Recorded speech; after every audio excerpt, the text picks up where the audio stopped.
అమ్మవారి యొక్క 219వ నామం మహాభోగాయై నమః. అంటే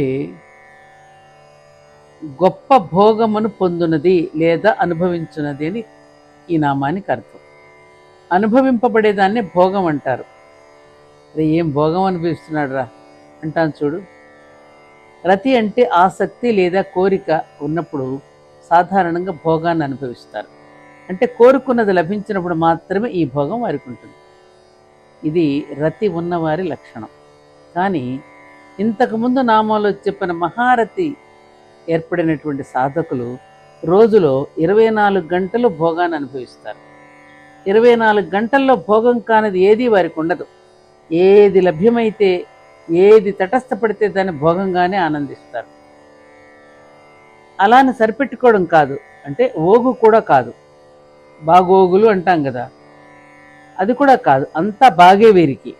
ఇటువంటి మహాభోగ స్థితిలో ఉండేవారి యందు అయ్యవారితో కలిసి ఉండే స్థితి అమ్మవారికి ఉంటుంది. అంటే వీరి చిత్తం పూర్తిగా ఆత్మలో లీనమైపోయి ఉంటుందన్నమాట. అందుకే అంత నిరంతరానందభూతులు వీరు ఉంటూ ఉంటారు. భోగం అంటే పాము అనే అర్థం కూడా ఉందిట. మహాభోగం అనడంలోనే ఇది సాధారణమైన పాము కాకుండా కొంత విశేష లక్షణం గల పాము అని మనకి జ్ఞప్తికి వస్తుంటుంది.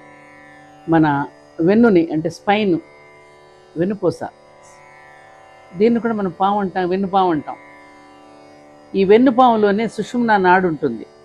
దాని ద్వారానే కుండలిని శక్తిని అమ్మవారు ఊర్ధ్వగతిని పట్టి షట్చక్ర భేదనం చేసుకుంటూ చివరకు సహస్రారం చేరి అక్కడున్న శివుడితో ఐక్యం చెంది యోగ సాధకునికి ముక్తిని ప్రసాదిస్తుంది.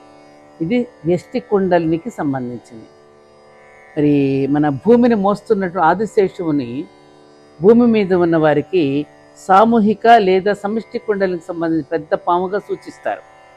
ఈ పెద్ద పామునే మహాభోగము అంటారు. ఈ కృష్ణా జిల్లాలో కైకలూరు తాలూకా కలిదిండి గ్రామ సమీపంలో పాతాళ భోగేశ్వర స్వామి అని ప్రసిద్ధి చెందిన దేవాలయం ఉంది అక్కడ. ఈ దేవాలయం పక్కన ఉండే చెరువు ఒడ్డున నిలబడి హరహరా అంటే బుడబుడా అంటూ బుడగలు చెరువులో వస్తూ ఉంటాయి ఇక్కడ.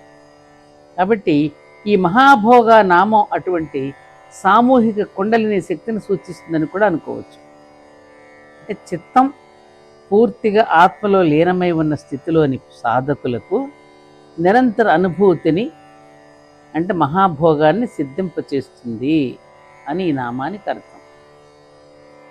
220వ నామం మహైశ్వర్యాయై నమః. విలువ కట్టలేని ఐశ్వర్యమును ఇచ్చున్నది అని అర్థం. అసలు ఐశ్వర్యం అనగానే మనకి బంగారం, నోట్ల కట్టలు గుర్తుకొస్తాయి. ప్రయాణం మధ్యలో ప్రమాదాల వలన అంతరాయం జరిగి ఎటు ఏమీ లేని చోట దిగబడిపోతే ఈ బంగారం, నోట్ల కట్టలు ఎందుకు పనికిరావని తెలుస్తుంది, అవునా? కాబట్టి ఇది కాదు ఐశ్వర్యం. ఆ సమయంలో అవసరమయ్యే వాటి ముందు వీటి విలువ ఎంత తక్కువ అప్పుడు బయటపడుతుంది. వీటి ఉపయోగం ద్వారా వేటిని మనం పొందాలని చూస్తామో, ఈ ఉపయోగం ద్వారా వేటిని మనం పొందాలని చూస్తామో, దేనిని పొందాలని చూస్తామో అది నిజమైన ఐశ్వర్యం. ఆ స్థితి యందు మనసు నిరంతరంగా ఉంటే మహైశ్వర్యంలో ఉన్నట్లు. అదే మోక్షానంద స్థితి కూడా. స్థూల కార్యాన్ని సూచించే దేహానికి, సూక్ష్మ కారణాన్ని సూచించే ఆత్మకు, అంటే పదార్థానికి ఆత్మకు దాంపత్యం కుదిరితే మనలోని ఈశ్వరికి దాంపత్యం కుదిరినట్లే. ఆ స్థితిలో అమ్మవారు ఐశ్వర్యం అవుతుంది, కుదరకపోతే మాయ అవుతుంది, అంతే తేడా. ఈ ఐశ్వర్యం ముక్తి అనే మహైశ్వర్యం. ఈ ఐశ్వర్యమే ముక్తి అనే మహా ఐశ్వర్యం.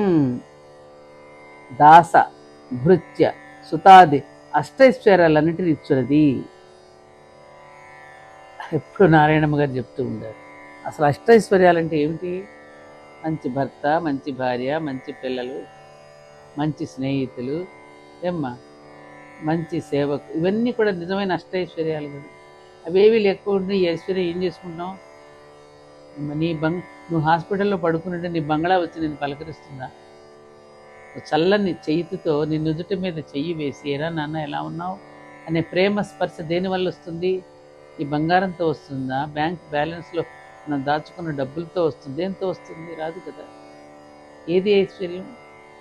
ఇవి అష్టైశ్వర్యాలంటే ఇవి ఉంటే అన్నీ ఉన్నట్టే.